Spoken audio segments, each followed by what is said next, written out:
Y hoy nos encuentra conmocionados por la noticia mundial del deceso del Papa Francisco. El Papa Francisco nació como Jorge Bergoglio en el barrio porteño de Flores.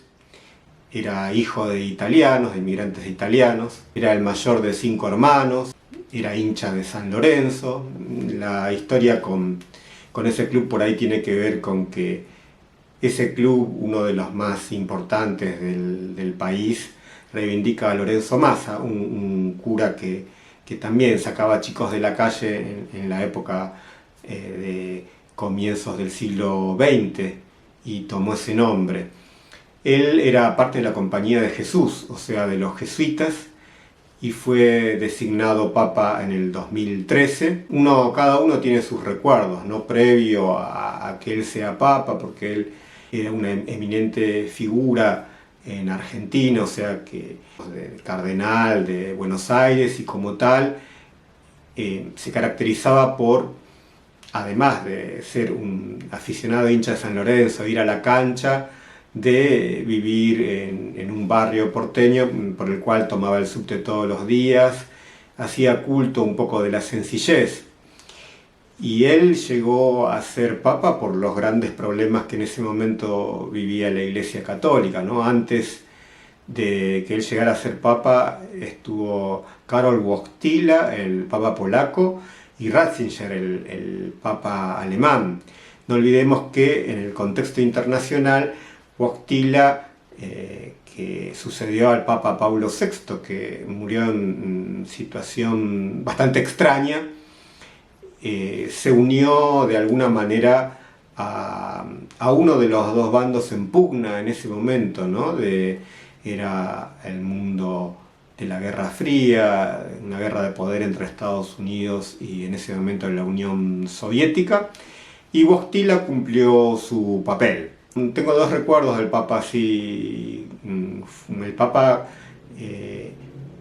que visitó el barrio de Charrúa, de la comunidad boliviana en Argentina, que es el barrio donde nací, donde vivo, y donde estuvo en la fiesta principal de la Virgen de Copacabana, ofició misa y estuvo compartiendo un momento. Ese mismo año Beatriz Arlo, que también falleció este año, visitó el barrio para hacer una crónica, creo que fue para Clarín en ese momento. No tenía una relación muy buena en ese momento con la presidenta Cristina, y desde algunos periodistas como Berbitsky se lo había acusado de ser colaborador de la dictadura, bueno, cosas que sucedieron en ese momento.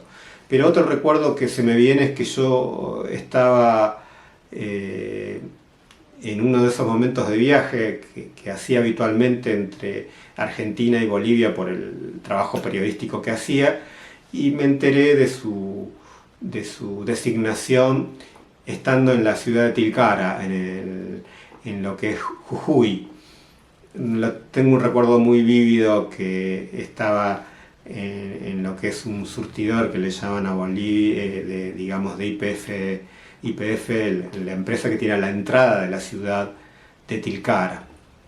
Bueno, el Papa, el primer jesuita, y también es el primer papa no nacido en Europa, porque bueno, sabemos evidentemente que sus raíces son de primera generación europeas.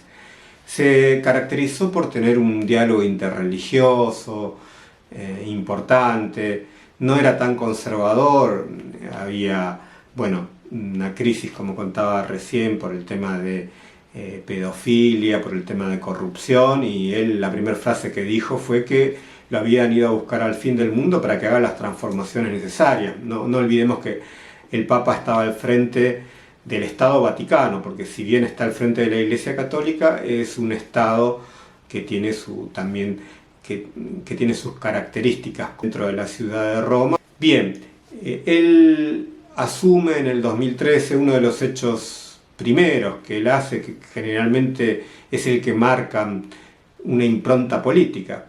Fue la visita a la isla de Lampedusa, que era una suerte de ingreso a Europa, al sur, en la isla, ahí en la gran isla de Sicilia, que Europa se estaba cerrando a la inmigración y había ocurrido recientemente un naufragio de esas pateras, de esas embarcaciones endebles con los que los africanos buscaban un mundo mejor en Europa, y habían muerto bastantes africanos.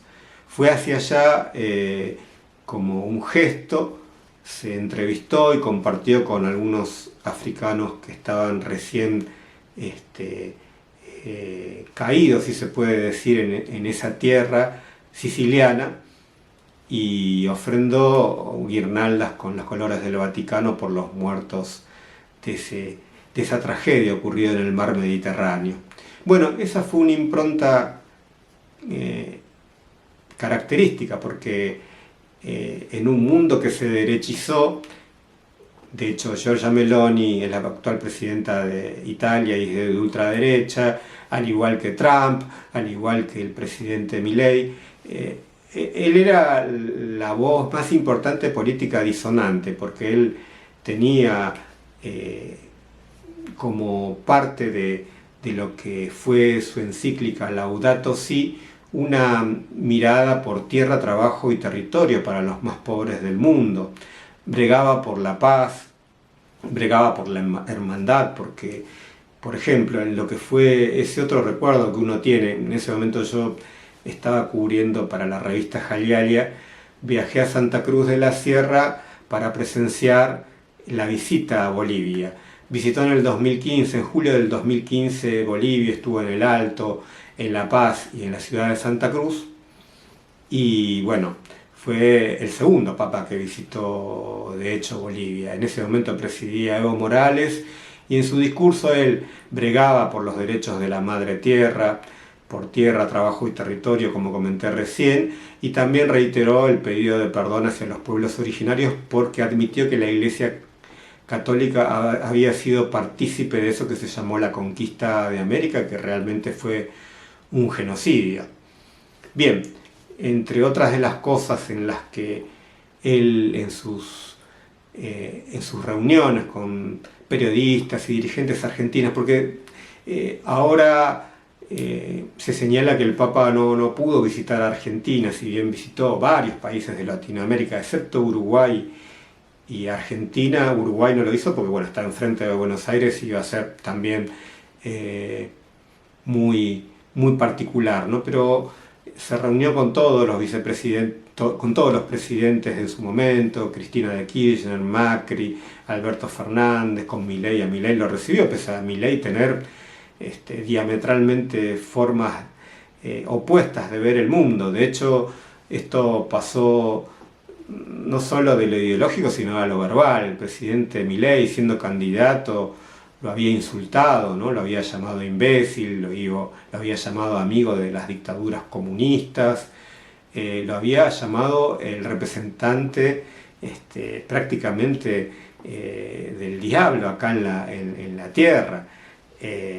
O sea que eso fue de alguna manera una reacción del presidente Milei, porque había hecho una referencia subliminal el sumo pontífice cuando contó cómo había subido Hitler al poder en la Alemania de los años 30, que fueron a buscar a un extraño, alguien que no tenía carrera política, y le salió un Adolfito, ¿no? A Adolfo Hitler.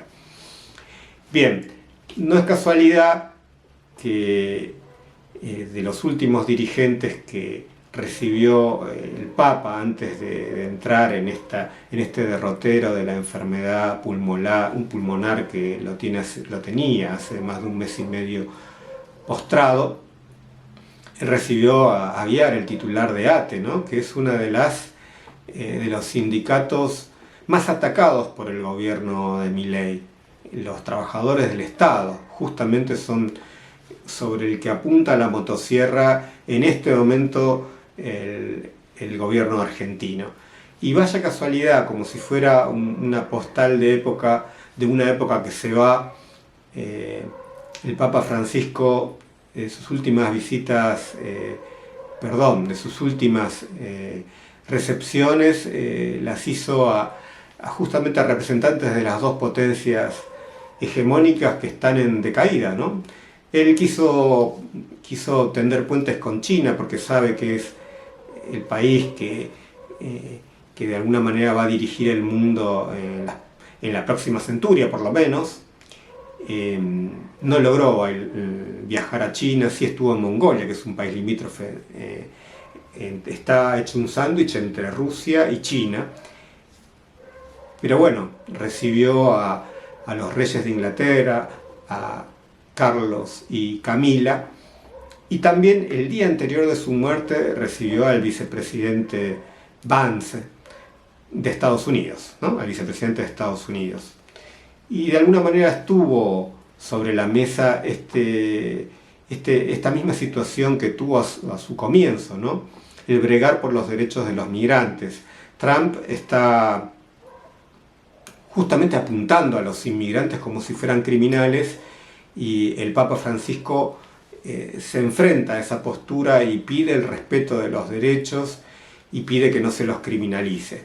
En este momento todo el mundo está hablando de esto, cuál habrá sido el legado del Papa Francisco en cada uno de nosotros, qué cosas dejó, pero si hay algo que podemos llegar a señalar era que más allá de que alguno pueda ser católico o no ser católico, o ser cristiano o no, fue una figura política dentro del escenario global muy particular, que en una institución de las más antiguas que todavía existe en el mundo, de un sector, si se quiera, bastante alejado de la zona del poder, particularmente Argentina, fuera una persona que accediera a ese lugar de poder en este mundo más odiador, más de derecha que hayamos vivido, excepto en más parecido a la Segunda Guerra Mundial.